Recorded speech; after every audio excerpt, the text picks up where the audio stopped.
कश्मीर एक जन्नत, जिसकी वादियाँ खूबसूरत तो हैं, लेकिन हर खूबसूरती के पीछे छुपा होता है एक खौफनाक राज। आज मैं आपको ऐसे गांव की कहानी सुनाने जा रही हूँ जो नक्शे पर नहीं मिलता, जहाँ बर्फ के नीचे दबी है एक आत्मा जो आज भी अपने प्यार के लिए तड़प रही है। ये है कश्मीर की झील वाली आत्मा की कहानी। और याद रखना, जो एक बार इसे सुन लेता है वो इसकी कहानी का हिस्सा बन जाता है। तो हेलो दोस्तों, आज फिर हम आ चुके हैं एक और नई दिलचस्प और डरावनी कहानी के साथ। तो चलिए बढ़ते हैं अपनी कहानी की ओर। उससे पहले आपसे एक रिक्वेस्ट है, अगर आप इस चैनल पर नए हैं तो प्लीज चैनल को सब्सक्राइब करें। तो बिना कोई देर किए शुरू करते हैं। कश्मीर की वादियाँ दुनिया की सबसे खूबसूरत जगहों में से एक है। बर्फ से ढके पहाड़, झीलों का शांत पानी और चीड़ के पेड़ों से आती ताजी हवा।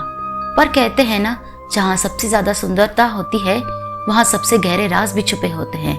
ऐसा एक राज छुपा है तंदर नाम के एक गांव में। ये गांव नक्शे में नहीं मिलता।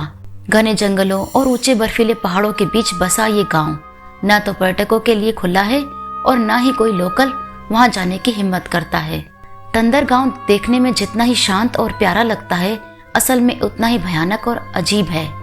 गांव में केवल 40-50 लोग रहते हैं। पुराने लकड़ी के मकान, मिट्टी की गलियां और हर घर के बाहर एक लटकती हुई लाल मिर्च और नींबू की माला, मानो कुछ बचाव के लिए लटकाई गई हो। गांव के लोग ज्यादा बात नहीं करते, अजनबियों से दूर रहते हैं। और सबसे अजीब बात, हर पूर्णिमा की रात पूरा गांव अंधेरे में डूब जाता है। कोई लाइट नहीं, कोई आग नहीं, कोई आवाज नहीं। कहते हैं उस रात झील जागती है और उसके साथ वो भी जो कभी मरी नहीं। तंदर गांव से कुछ किलोमीटर दूर एक पुरानी झील है। झील है सफेद। वो झील सालों से जमी हुई लगती है, पर कोई नहीं जानता उसके नीचे क्या है। बुजुर्गों का कहना है उस झील में सिर्फ पानी नहीं है, वहाँ किसी की रूह बंद है। गांव के लोग उस झील के पास नहीं जाते। बच्चों को तो नाम तक लेना मना है। पर फिर उस गांव में एक दिन 2 नए लोग आए। आरव और अनन्या दिल्ली से आए थे। अपने ट्रैवल यूट्यूब चैनल के लिए कश्मीर के लोक कथाओं पर वीडियो बना रहे थे। उन्हें नहीं पता था कि तंदर गांव कोई साधारण जगह नहीं है। आरव और अनन्या एक कपल और ट्रैवल यूट्यूबर थे। जब उन्होंने तंदर गांव की कहानी सुनी, एक झील जिसमें आत्मा बसी है, एक गांव जो हर पूर्णिमा को अंधेरे में डूब जाता है, तो उन्होंने सोचा ये अपने चैनल के लिए परफेक्ट कंटेंट होगा। गांव में कदम रखते ही कुछ अजीब महसूस हुआ। हवा ठंडी थी, बहुत ज्यादा तेज ठंडी, जैसे वो सिर्फ शरीर को नहीं आत्मा को भी छू रही हो। लोग उन्हें देख तो रहे थे पर कोई मुस्कुराया नहीं। एक बूढ़ी औरत ने अनन्या को देखकर सिर हिला दिया, जैसे कोई चेतावनी हो। लेकिन आरव उत्साहित था। ये लोग डरपोक हैं यार, हमें बस एक रात वहां शूट करना है और फिर वायरल हो जाएगा, उसने कहा। रात को दोनों झील की ओर गए। झील सफेद, बिल्कुल शांत, मानो सब थम गया हो। आरव ने कैमरा ऑन किया और बोलना शुरू किया। तो दोस्तों, हम इस वक्त कश्मीर के सबसे रहस्यमय गांव तंदर में हैं और ये वो झील है जहां हर पूर्णिमा को कोई चीखता है। तभी कैमरे की स्क्रीन बार बार ब्लर होने लगी। क्या हुआ? अनन्या ने पूछा। लेंस क्लीन कर रहा हूँ, शायद नमी आ गई है, आरव ने कहा। लेकिन तभी अनन्या का चेहरा डर से पीला पड़ गया। आरव, वहां देखो, झील के किनारे कोई खड़ा है। सफेद कपड़ों में एक लड़की, लंबे बाल, चेहरा झुका हुआ और पैर पानी में नहीं धंसे थे। वो झील की सतह पर तैर रही थी। अनन्या ने कांपते हुए आवाज लगाई, कौन हो तुम? लड़की ने धीरे धीरे सिर उठाया। चेहरा धुंधला पर आंखें सफेद थी, एकदम काली। वो बोली, मुझे वापस लाओ, ठंड बहुत थी, बहुत तड़प कर मरी थी मैं। और फिर अचानक सब कुछ शांत हो गया। हवा बंद, आवाजें गायब, पर लड़की वहीं थी और करीब, बस कुछ कदम दूर। आरव और अनन्या वापस भागे, मगर रास्ता गुम हो चुका था। जंगल का रास्ता जैसे बदल चुका था। पेड़ एक जैसे दिख रहे थे और पीछे से लड़की की धीमी गूंजती आवाज, अब तुम नहीं जा सकते, तुमने मुझे देख लिया, अब तुम मेरी कहानी का हिस्सा बन चुके हो। अगली सुबह गांव में हड़कंप मच गया। आरव और अनन्या वापस तो आ गए, लेकिन एकदम बदले हुए। उनकी आंखों में डर बसा हुआ था, जैसे उन्होंने कुछ देखा हो, कुछ ऐसा जिसे समझाया नहीं जा सकता। गांव के सबसे बुजुर्ग व्यक्ति बशीर चाचा तो बहुत कम बोलते थे। उन्होंने पहली बार अपने मुंह से वो राज सुनाए जो अब तक दबा हुआ था। तुमने जो देखा वो रूहाना थी। अनन्या कांपते हुए बोली, रूहाना? कौन? 60 साल पहले तंदर गांव एक मिला जुला गांव हुआ करता था। यहाँ पंडित और मुस्लिम दोनों साथ रहते थे, एकता, प्यार और भाईचारे के साथ। उसी गांव में थी एक खूबसूरत कश्मीरी पंडित लड़की रूहाना, और गांव के एक मुस्लिम लड़के से उसे प्यार हो गया। उनके प्यार की बात जब लोगों को पता चली तो धर्म के ठेकेदारों ने उन्हें अलग करने की ठानी। एक बर्फीली रात जब गांव पूरा सफेद चादर में लिपटा था, रूहाना को जबरदस्ती घसीटकर झील के बीचों बीच ले जाया गया और वहीं उसे मार दिया गया, बर्फीले पानी में डुबोकर। बेबस तड़पती हुई रूहाना को हमेशा के लिए खामोश कर दिया गया। कहते हैं यूसुफ तो अगले ही दिन गांव छोड़कर चला गया, लेकिन रूहाना की आत्मा उस झील में बंद गई। उसके बाद हर पूर्णिमा की रात झील से चीखें आने लगी। जो भी उस रात झील के पास गया, या तो वो गायब हो गया या वो पागल होकर लौटा। बशीर चाचा बोले, हमने बहुत बार कोशिश की उसे शांति देने की, पर उसका दर्द, उसकी मौत और उसका इंतजार आज भी वहीं ठहरा हुआ है। वो आज भी उसी हालत में आती है, भीगी, ठंडी और अकेली। आरव और अनन्या ये सुनकर सुन्न रह गए। उनकी रिकॉर्डिंग भी डैमेज हो चुकी थी, पर एक चीज साफ रिकॉर्ड हुई थी, रूहाना की आवाज जो कह रही थी, मुझे वापस लाओ। बुजुर्गों की चेतावनी सुनकर आरव और अनन्या ने गांव छोड़ने की कोशिश की, पर मौसम अचानक बदल गया। बर्फबारी शुरू हो गई थी और रास्ता पूरी तरह बंद। गांव वालों ने कहा, अब तुम सूरज निकलने तक अंदर ही रहो, दरवाजे मत खोलना, खिड़कियां बंद रखना, और कुछ भी हो जाए जवाब मत देना। रात आई और पूर्णिमा भी। आसमान में चांद चमक रहा था, पर उसकी रोशनी गांव तक नहीं पहुंच रही थी। आरव और अनन्या ने खुद को कमरे में बंद कर लिया। कैमरा ऑन था, सब रिकॉर्ड हो रहा था। 12:04 दरवाजे पर दस्तक हुई। कोई लड़की की आवाज आई, आरव, मुझे ठंड लग रही है, प्लीज दरवाजा खोल दो। अनन्या कांप उठी, ये मेरी आवाज है, वो चिल्लाई। मैंने ये बोला ही नहीं। कैमरे की स्क्रीन बार बार ब्लर हो रही थी। उन्होंने सामने लगे शीशे में देखा, कमरे में एक तीसरी परछाई थी। वो परछाई धीरे धीरे पास आने लगी। तुमने मुझे देखा, अब तुम नहीं बच सकते। वो लड़की अब शीशे के अंदर थी, लेकिन शीशा झील बन चुका था और अंदर से हाथ बाहर आ रहे थे। अगले दिन की रिपोर्ट, गांव वालों ने जब कमरा खोला, वो दोनों वहां नहीं थे, सिर्फ कैमरा पड़ा था और उसमें रिकॉर्ड थी आखिरी आवाज, मुझे वापस लाओ। मैंने तड़प तड़प कर मौत को पुकारा था, और अब ये वीडियो आपके सामने है। कहते हैं जो भी इस वीडियो को पूरा देखता है, उसे उसी रात वो झील दिखती है सपने में, और रूहाना की आवाज कानों में गूंजती है। अब तुमने भी देख लिया, अब तुम भी मेरी कहानी का हिस्सा बन गए। कभी कभी कुछ सफर मंजिल तक नहीं पहुंचते और कुछ मुसाफिर लौट आते हैं मौत के बाद भी। 2011 की विनाशकारी सुनामी ने जापान के इशिनोमाकी शहर को तबाह कर दिया। हजारों लोग लहरों में समा गए, लेकिन क्या उनकी आत्माएं भी वहीं रह गई? क्या आपने कभी सुना है एक टैक्सी जिसमें सवारियां चढ़ती हैं लेकिन उतरती कभी नहीं? अगर आप उस टैक्सी ड्राइवर की जगह होते तो क्या आप रुकते?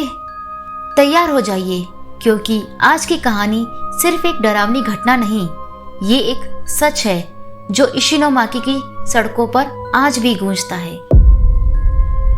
तो हेलो दोस्तों, आज फिर हम आ चुके हैं एक और नई दिलचस्प और डरावनी कहानी के साथ।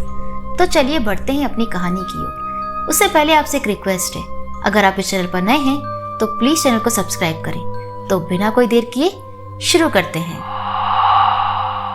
साल 2011, उत्तर पूर्वी जापान का इशिनोमाकी शहर। एक सुबह जमीन थरथराई और फिर आई सुनामी। ऐसी लहरें जो आसमान तक उठी और सब कुछ बहा ले गई। मकान, स्कूल, अस्पताल और हजारों जिंदगियां। सिर्फ इशिनोमाकी में 6000 लोग मारे गए। शहर का हर कोना अब मातम से भरा था। बचपन की हंसी, माँओं की पुकार और बुजुर्गों की दुआएं सब खामोश हो चुके थे। कुछ महीनों बाद जब मलबा हटने लगा और लोग फिर से जिंदगी की ओर लौटने लगे, एक टैक्सी ड्राइवर ताकेशी भी अपनी टैक्सी लेकर सड़कों पर उतरा। उसे क्या पता था, अब उसकी टैक्सी में जिंदा लोग नहीं, भूली हुई आत्माएं बैठने वाली थी। ताकेशी उस शाम शहर के पुराने हिस्से में सवारी की तलाश कर रहा था। अचानक एक महिला सफेद कपड़ों में गीली और शांत उसके सामने खड़ी थी। उसने धीमी आवाज में कहा, मुझे मिनामी हामा तक छोड़ दीजिए। ताकेशी ने टैक्सी आगे बढ़ाई, पर जैसे ही वो मोड़ तक पहुंचा, उसे एहसास हुआ मिनामी हामा तो सुनामी में पूरी तरह से बह चुका था। वहां अब कोई नहीं रहता, वहां किसी का कोई नामो निशान नहीं है। और तभी उसने अचानक शीशे में देखा, सीट खाली थी। टैक्सी की हवा अब भारी हो गई थी, जैसे कोई और भी सांस ले रहा हो। इसी तरह एक और रात एक लड़का बैठा, भीगा हुआ, कांपता हुआ। मुझे स्टेशन तक छोड़ दो। वो लड़का रास्ते भर चुप रहा। फिर ताकेशी ने पूछा, तुम इतने भीगे क्यों हो? लड़का थोड़ी देर चुप रहा, फिर बोला, क्या मैं अब भी जिंदा हूं? और जैसे ही ताकेशी ने पलटकर देखा, सीट फिर से खाली थी। इस बार टैक्सी का जो मीटर था वो खुद से चलने लगा और रेडियो में एक पुराना जापानी गीत बजने लगा, जिसकी रिकॉर्डिंग सुनामी के एक दिन पहले की थी। ताकेशी अकेला नहीं था। शहर के कई टैक्सी ड्राइवरों ने ये अनुभव साझा किए। एक ड्राइवर ने बताया, एक लड़की हर रात स्टेशन के पास खड़ी होती है और फिर सीट पर बैठते ही वो गायब हो जाती है। दूसरे ने बताया, मैंने किराए की पर्ची पर उसका नाम लिखा था, लेकिन वो इंसान तो 3 महीने पहले ही मर चुका था। उनके रिकॉर्ड्स आज भी हैं, जिनमें सवारियों का नाम, पता और किराया लिखा है, पर सब के सब मरे हुए लोग थे। एक स्टूडेंट युका कुडो ने इस पर रिसर्च शुरू की। उसने लगभग 100 टैक्सी ड्राइवरों के साथ इंटरव्यू किया। कम से कम 7 ड्राइवरों ने खुलेआम स्वीकार किया कि उन्होंने भूतों को सवारी के रूप में बिठाया था। कुछ आत्माएं शांत थी और कुछ हैरान, और कुछ सिर्फ एक सवाल पूछती थी, मैं कहाँ हूँ? क्या मैं मर गई हूँ? ड्राइवरों ने कहा, वो आत्माएं हमें डराती नहीं थी, वो बस अपने घर लौटना चाहती थी। एक रात ताकेशी की टैक्सी में फिर से एक लड़की बैठी। वो कुछ नहीं बोली, लेकिन शीशे में दिख रही थी। उसकी आंखें खून से लाल थी। ताकेशी ने जब रियर व्यू मिरर में देखा तो वो लड़की धीरे धीरे सड़ती जा रही थी। उसके होठों से खून टपकने लगा। फिर वो मुस्कुराई और बोली, अब मेरी बारी है। टैक्सी की खिड़कियां खुद ब खुद बंद होने लगी। रेडियो में आवाज आई, सवारी बैठ चुकी है। ताकेशी ने कसम खा ली थी कि अब वो किसी भी सवारी को नहीं बिठाएगा, पर उस रात एक लड़की ने हाथ हिलाया। वो पूरी भीगी हुई थी। वो सिर्फ देख रही थी। ताकेशी डर गया, पर उसने दरवाजा खोला। क्या तुम बस घर जाना चाहती हो? लड़की बैठ गई। कहाँ जाना है? उसने पूछा। लड़की ने जवाब दिया, वहीं जहां मैं मर गई थी। टैक्सी के अंदर धुआं भर गया, रेडियो जल गया और फिर शीशे में ताकेशी का चेहरा भी गायब हो गया।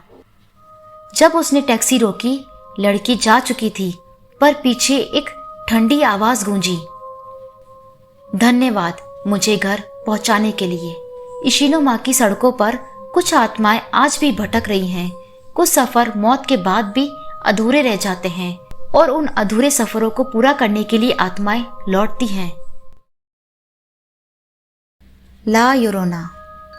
बहुत सालों पहले मेक्सिको के एक छोटे से गांव में एक लड़की रहती थी, मारिया। उसकी खूबसूरती पूरे इलाके में मशहूर थी। जब भी वो नदी के किनारे जाती, लोग उसे बस देखते ही रह जाते। उसका रंग गोरा, बाल लंबे और काले और मुस्कान जैसे चांद की रोशनी हो। मारिया का हर कदम मानो नदी की लहरों के साथ चलता हो। लेकिन उसका परिवार बहुत गरीब था और उसके पास जो सबसे कीमती चीज थी वो थी उसकी खूबसूरती। मगर इस खूबसूरती ने भी उसे कोई खास सुख नहीं दिया। एक दिन गांव में शहर का एक अमीर नौजवान आया, घोड़े पर सवार, शाही कपड़ों में। जब उसने मारिया को देखा, उसकी नजर उस पर ठहर गई। धीरे धीरे दोनों में प्यार हो गया और फिर शादी भी हुई। मारिया ने सपना देखा था, एक सुंदर घर, सुख शांति और प्यार भरा परिवार। कुछ सालों बाद उनके 2 बच्चे हुए, एक बेटा और एक बेटी। लेकिन फिर सब कुछ बदलने लगा। मारिया के सपनों का जीवन धीरे धीरे अंधेरे में डूबने लगा। उसका पति, जो कभी उसके लिए सब कुछ था, अब उससे दूर रहने लगा। हर दिन वो शहर जाने लगा और रात को देर से लौटता। कभी कभी तो वो लौटता ही नहीं। मारिया हर रोज खुद से पूछती, क्या मैं अब उसके लिए खास नहीं रही? उसके बच्चे छोटे थे और वो उन्हीं में खुशी ढूंढने की कोशिश करती, लेकिन उसका दिल अंदर ही अंदर टूट रहा था। एक दिन मारिया ने उसे एक औरत के साथ देखा, एक सुंदर, अमीर और शहर की नई औरत। उसके मन में गुस्से और दर्द की आग भड़क उठी। उस रात मारिया चुपचाप अपने कमरे में बैठी रही। उसकी आंखें लाल थी, दिल अंदर ही अंदर चिल्ला रहा था। उसे बस एक बात समझ आ रही थी, उसके बच्चे ही उसकी दुनिया थे, लेकिन वो भी अब उससे छिन जाएंगे। उसके पति ने बोला था, मैं इन बच्चों को ले जा रहा हूँ, तुम अब मेरे लायक नहीं रही। ये सुनते ही मारिया के अंदर कुछ टूट गया, कुछ इतना गहरा जिसका अंजाम बेहद डरावना था। रात का अंधेरा पूरी तरह छा चुका था।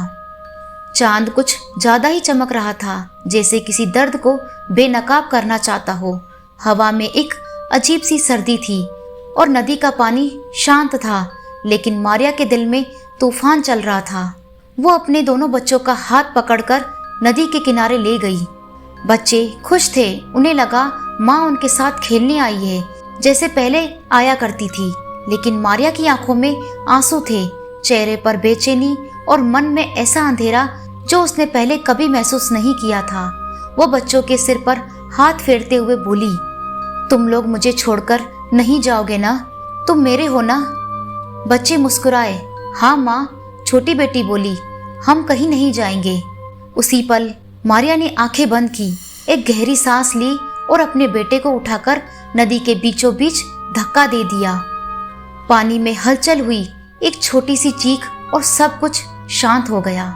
छोटी बच्ची समझ भी नहीं पाई कि क्या हुआ। माँ, भैया कहाँ गए? मारिया ने उसे भी गले लगाया और रोती हुई बोली, अब कोई मुझे तुमसे अलग नहीं करेगा। और फिर उसे भी पानी में धक्का दे दिया। चीख, एक ऐसी चीख जो रात के अंधेरे में खो गई। जैसे ही बच्चों की आवाज गायब हुई, मारिया की आंखों से पर्दा हटा। उसने पानी में झांका, लेकिन अब सब कुछ खत्म हो चुका था। बहुत देर हो चुकी थी। वो चिल्लाई, मेरे बच्चे, तुम कहाँ चले गए? वो पानी में दौड़ी, पानी में डूबी, लेकिन उसके दोनों बच्चे जा चुके थे। उसका दर्द, उसका पागलपन, उसका प्यार, सब कुछ एक साथ डूब चुका था नदी की गहराइयों में। और उस रात मारिया की चीख उस नदी के किनारे गूंजती रही। ला योरोना का जन्म हो चुका था। सुबह की रोशनी फैल रही थी, लेकिन मारिया के लिए रात अब तक खत्म नहीं हुई थी। उसकी आंखों में नींद नहीं थी, उसकी रूह में सुकून नहीं था। वो नदी के पास बैठी बस एक ही बात बोल रही थी, मेरे बच्चे, मुझे माफ कर दो। गांव वालों ने उसे नदी के किनारे रोते देखा, कपड़े गीले, बाल बिखरे हुए, आंखों में पागलपन। किसी ने उसे छूने की कोशिश की तो उसने जोर से चीख मारी। उस रात मारिया ने नदी में कूदकर अपनी जान ले ली। कहते हैं उसका शव कभी नहीं मिला। उसकी आत्मा उसी नदी में कहीं खो गई, लेकिन सिर्फ एक माँ की आत्मा नहीं, एक बद्दुआ बन गई, एक श्राप। तब से लोग कहते हैं, हर अंधेरी रात जब नदी का पानी शांत होता है, एक सफेद साड़ी में लंबी औरत दिखाई देती है। उसका चेहरा दर्द से भरा होता है, आंखों से खून के आंसू बहते हैं और उसकी आवाज पूरी हवा में गूंजती है, मेरे बच्चे, मेरे बच्चे। वो रात को निकलती है नदी, तालाब, जंगल और सुनसान गलियों में। जो भी उसकी चीख सुनता है, या तो वो पागल हो जाता है या उसकी रूह को वो अपने साथ ले जाती है। लोग उसे कहते हैं ला योरोना, रोने वाली औरत। सदियां बीत गई, गांव बदल गए, लोग बदल गए, लेकिन ला योरोना वो कभी नहीं गई। कहते हैं जब रात कुछ ज्यादा सन्नाटा ले आए, जब चांदनी कुछ ज्यादा ही चमक उठे, तब उसकी आत्मा और ज्यादा बेचैन हो जाती है। मैक्सिको, वेनेजुएला और लैटिन अमेरिका के हर कोने में लोग उसके किस्से सुनते हैं। सफेद साड़ी में एक औरत बालों से चेहरा छुपाए हुए नदी के किनारे बैठी रोती रहती है। अक्सर लोगों ने उसे बच्चों के पास से गुजरते देखा। वो उन्हें देखती है, बाहें फैलाती है और धीमी आवाज में कहती है, तुम वापस आ गए ना। अगर कोई बच्चा जवाब दे दे, अगर कोई बच्चा उसके पास चला जाए, तो वो कभी वापस नहीं आता। कुछ लोग कहते हैं उन्होंने उसकी चीख अपने कानों के बिल्कुल पास सुनी, मेरे बच्चे, मेरे बच्चे। वो कोई आत्मा नहीं, एक सदमा है, एक श्राप है, एक चीख है जो हवाओं में गूंजती है और कभी कभी तुम्हारे ख्वाबों में भी घुस आती है।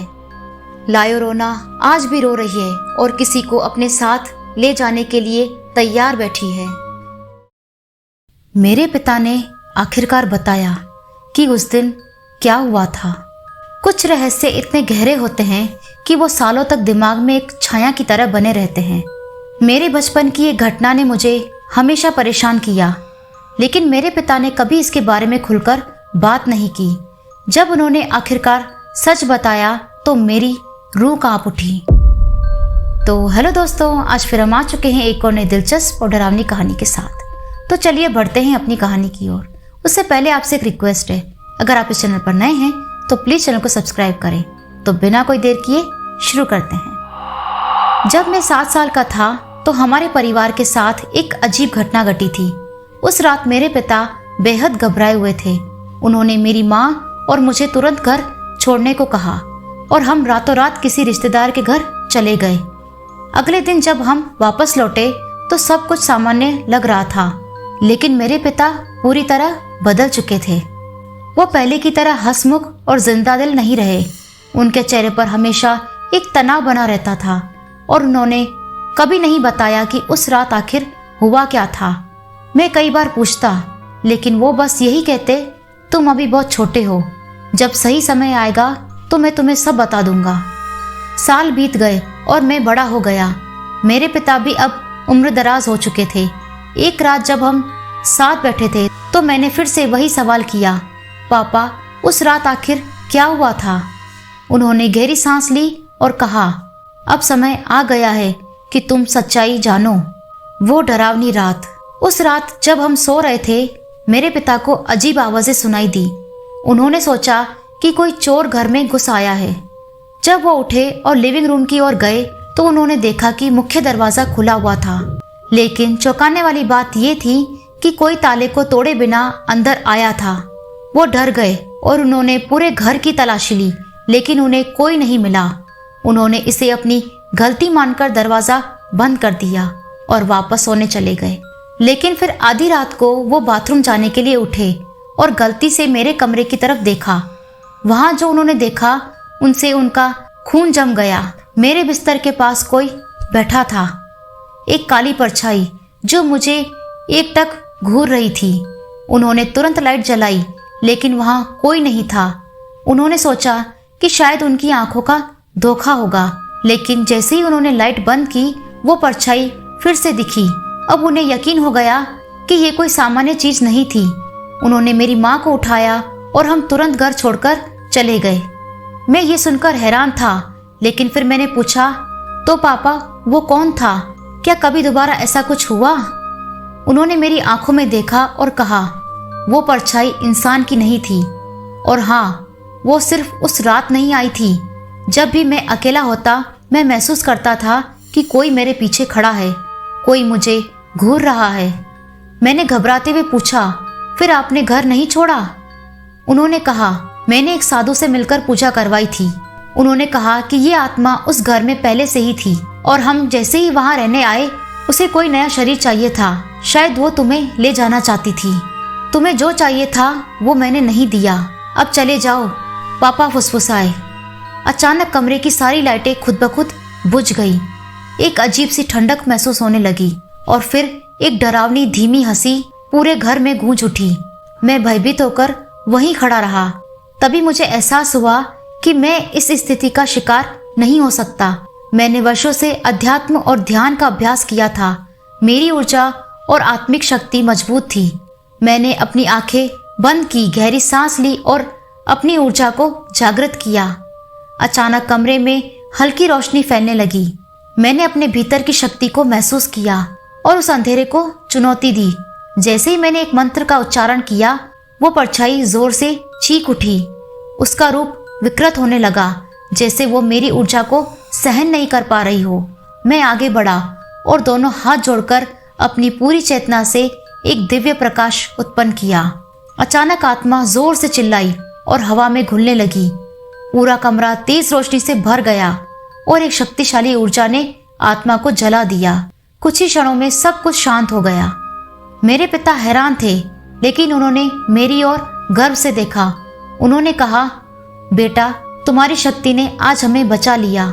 अगर तुम ना होते तो शायद ये आत्मा हमें कभी चैन से जीने नहीं देती। उस दिन के बाद हमारे घर में कभी कोई अजीब घटना नहीं हुई। मैंने अपनी आध्यात्मिक शक्ति को और मजबूत किया ताकि फिर कभी ऐसा कुछ हो तो उसका सामना कर सकूं। मैंने सीखा कि सच्ची शक्ति बाहरी चीज़ों में नहीं बल्कि हमारे अंदर होती है, और अगर हमारी आत्मा मजबूत हो तो कोई भी बुरी ताकत हमें हरा नहीं सकती। तो दोस्तों, ये थी आज की कहानी। आपको आज की वीडियो कैसी लगी कमेंट करके ज़रूर बताएं। एक अंतिम संदेश देना चाहूँगी, डर से भागना नहीं चाहिए बल्कि उसका सामना करना चाहिए। जब हम अपनी आत्मा की शक्ति को पहचान लेते हैं तो कोई भी अंधकार हमें छू नहीं सकता। ये कहानी सिर्फ भूत प्रेत की नहीं बल्कि आत्मशक्ति और विश्वास की भी है। असली डर वो नहीं जो बाहर है, बल्कि वो है जो हमारे अंदर बैठा है। अगर हम खुद पर विश्वास रखें तो कोई भी डर टिक नहीं सकता। अगर आपको वीडियो अच्छी लगी हो तो प्लीज़ वीडियो को लाइक करें, कमेंट करें और शेयर करें। और हाँ, सब्सक्राइब करना ना भूलें। ऐसी ही और डरावनी कहानियाँ देखने के लिए हमारे चैनल से जुड़े रहें। Thanks for watching.